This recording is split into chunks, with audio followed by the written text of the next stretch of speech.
হয়ে একেবারে 8 বছরের বাচ্চার উপর ঝাঁপিয়ে পড়তে হবে। ধর্ষক তাদের এই পৃথিবীতে বেঁচে থাকার কোনো অধিকার নাই। সে দীর্ঘদিন ধরেই এই দেশে শুধু ধর্ষণ না, যে কোনো ধরনের সেক্সুয়াল হ্যারাসমেন্ট হলে সবাই আঙুল তুলে ও মেয়েটার পোশাক খারাপ, মেয়েটার চালচলন খারাপ, মেয়েটাই নিশ্চয়ই খারাপ, এরকম একটা মনোবৃত্তি থেকে।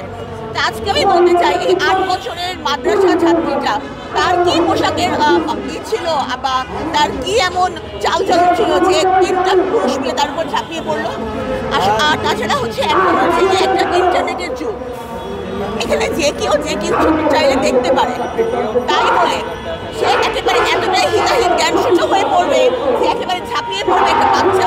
শুধু বাচ্চা না, আমার তো মনে হয় যে এই ধরনের মানে মানুষের কাছ থেকে, অমানুষের কাছ থেকে 8 বছর কেন 68 বছরের বয়স্ক নারী নিরাপদ না। এই জন্য আমি বলবো যে নারীর প্রতি সোশ্যাল এবং এই যে ডোমেস্টিক ভায়োলেন্স, এইটা বন্ধ করার জন্য সবাইকেই একটা উদ্যোগ নিতে হবে। আজকাল সামাজিক যোগাযোগ মাধ্যমে ফেসবুক খুললে দেখা যায় যে একটা নারীর ছবির নিচে, ভিডিওর নিচে কত অশ্লীল কমেন্ট। আমার তো মনে হয় যে প্রত্যেকটা যারা অশ্লীল কমেন্ট করে প্রত্যেকে এক একজন পোটেনশিয়াল ধর্ষক।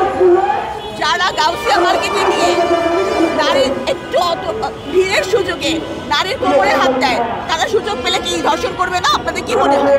তারা প্রত্যেকে এক একজন পোটেনশিয়াল ধর্ষক। আপনারা যেখানে পারবে তাদের প্রতিবাদ করুন এবং তাদের ওইখানে তাদের একটা বিচার করুন, তাহলে পরবর্তীতে সে ধর্ষণ করার সাহসটা পাবে না। ধর্ষক তাদের এই পৃথিবীতে বেঁচে থাকার কোনো অধিকার নাই, কারণ তাদেরকে দেখে আরো দর্শন খারাপ হবে। এটা শুধু না, সে যখন বের হয়ে যাবে কোনো ফোকর বলে, তখন দেখা যাবে সে আরো এই কাজটা করবে, কারণ তার মনের পশুত্ব বলে পশুদের অপমান করা হয়, তার মনের এই শয়তানি, এটা কিন্তু সে যাবে না, দমন হবে না। তাহলে কিভাবে একটা মানুষ এই ধরনের কাজ করতে পারে?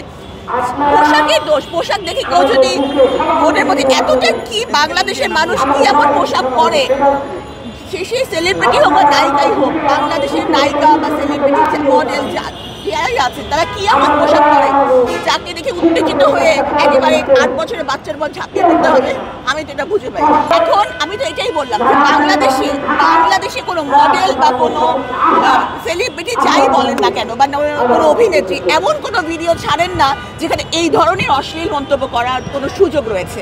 আরেকটা কথা, যে পুরুষ মানুষটা নিজের মা এবং বোনকে শ্রদ্ধা করতে শিখেছে, সে একটা কমার্শিয়াল সেক্স ওয়ার্কারকে দেখেও বাজে মন্তব্য করবেন না, কোনোদিনও না।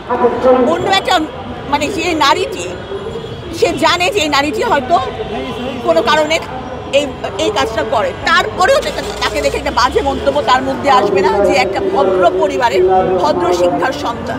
সেটার পরিবর্তন করা দরকার। আর নারীরা তো অবশ্যই, আমি তো বললামই, আমি দেখেছি যে অনেক ধর্ষণ মামলাতে নারীর ভূমিকা রয়েছে এবং নারীরা সেজন্য শাস্তিও পাচ্ছে। অবশ্যই নারীর ভূমিকা রয়েছে। আমি যেটা সামাজিক যোগাযোগ মাধ্যমে নারীদের অশ্লীল কমেন্ট দেখেন না আপনারা, নারীরাও কিন্তু করে। এবং আমি বলবো পুরুষ নারী, সেই সব নারী এক একজন পোটেনশিয়াল ধর্ষক। তারা সুযোগ পেলে এই কাজগুলোই করবেন। আমি মনে করি যে তাদের পক্ষে এটাই সম্ভব। দেশে দেশে সবার সাথে দ্য নিউজ।